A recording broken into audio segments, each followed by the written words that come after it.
بسم اللہ الرحمن الرحیم۔ حضرت خواجہ معین الدین چشتی اجمیری رحمۃ اللہ علیہ، آپ کا اسم گرامی معین الدین اور لقب غریب نواز تھا۔ ولادت باسعادت سجستان میں بمقام سنجر 537 ہجری میں ہوئی۔ وصال 92 سال کی عمر میں 2 رجب بروز پیر 233 ہجری کو ہوا۔ وصال کے وقت لوگوں نے دیکھا کہ پیشانی پر لکھا تھا حبیب اللہ مات فی حب اللہ، اللہ کا دوست اللہ کی محبت میں فوت ہوا۔ آپ نے سینکڑوں مشائخ کبار سے ملاقات کی۔ 57 روز تک حضرت غوث اعظم سیدنا شیخ عبد القادر جیلانی رحمۃ اللہ علیہ کے ساتھ ایک ہی حجرے میں مقیم رہے۔ سلسلہ سہروردیہ کے بانی شیخ شہاب الدین سہروردی اور ابو نجیب سے بھی دوستانہ مراسم تھے۔ آپ کی نظر کیمیا اثر سے لاکھوں ہندوؤں کو توحید کی حلاوت اور چاشنی ملی اور حلقہ بگوش اسلام ہوئے۔ جب حج بیت اللہ کے لیے حاضر ہوئے تو روضہ رسول صلی اللہ علیہ وسلم سے حاضری کی سعادت بھی نصیب ہوئی۔ آپ کو نائب رسول کے لقب سے سرفراز کیا گیا اور ہندوستان کی سرزمین کو تبلیغی مرکز بنانے کا حکم ملا۔ براستہ لاہور اجمیر کی طرف روانہ ہوئے۔ قیام لاہور کے دوران 6 ماہ تک حضور قدوۃ الاولیاء زبدۃ الاصفیاء حضرت علی حجویری رحمۃ اللہ علیہ کے مزار اقدس پر قدموں کی جانب چلہ کشی کی اور فیوضات و برکات حاصل کرنے کے بعد وصال فرمایا۔ گنج بخش فیض عالم مظہر نور خدا، ناکساں را پیر کامل کاملاں را رہنما، سلطان الاولیاء حضرت خواجہ عثمان ہارونی رحمۃ اللہ علیہ کی 8 سال تک مسلسل خدمت کرتے رہے۔ فرماتے ہیں اس دوران نہ دن کو دن اور نہ رات کو رات سمجھا، نفس کو ایک لمحے تک آسودگی اور راحت نہ پہنچائی۔ جہاں بھی مرشد کامل تشریف لے جاتے آپ کا جامہ خواب اور توشہ سفر سر پر رکھ کر ساتھ ہو جاتا تھا۔ میری یہ خدمت شرف قبولیت کو پہنچی اور اس کے نتیجے میں مجھے نعمت عظمیٰ مل گئی۔ حضرت خواجہ رحمۃ اللہ علیہ کو اللہ رب العزت نے نہایت سوز و گداز عطا فرمایا تھا۔ جب کبھی کوئی عبرت کی بات ہوتی یا عذاب قبر کا ذکر ہوتا تو آپ بے اختیار گریہ کناں ہو جاتے۔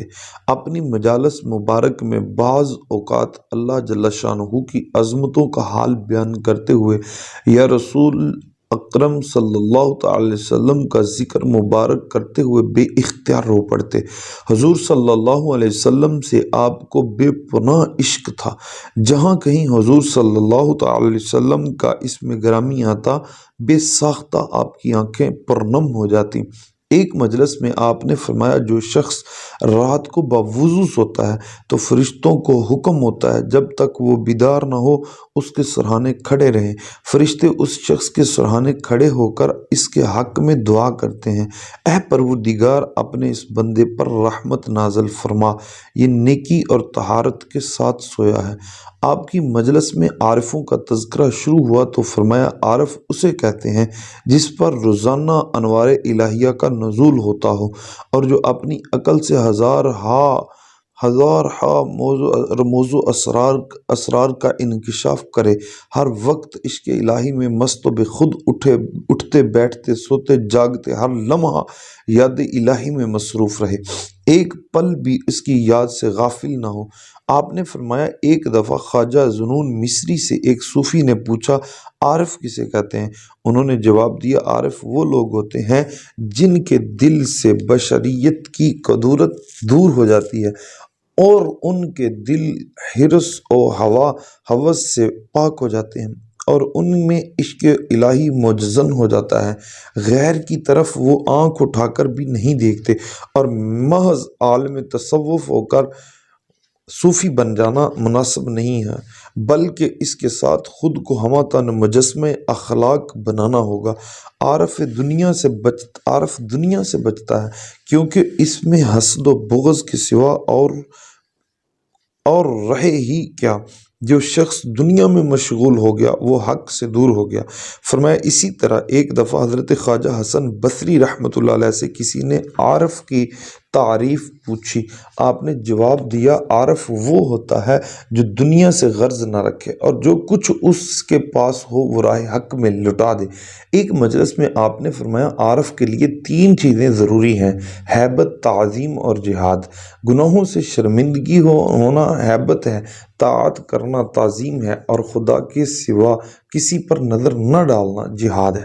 مزید فرمایا ایک مرتبہ حضرت شیخ داؤد طائی اپنے حجرے سے باہر تشریف لائے تو آنکھیں بند تھیں۔ ایک شخص نے حضرت سے آنکھیں بند کرنے کا سبب پوچھا تو فرمایا میں نے 45 سال سے آنکھیں کھولنا ترک کیا ہوا ہے تاکہ سوائے دوست کے کسی غیر پر میری نظر نہ پڑے، کیونکہ دوست کے سوا کسی دوسرے کو دیکھنا شرط محبت نہیں ہے۔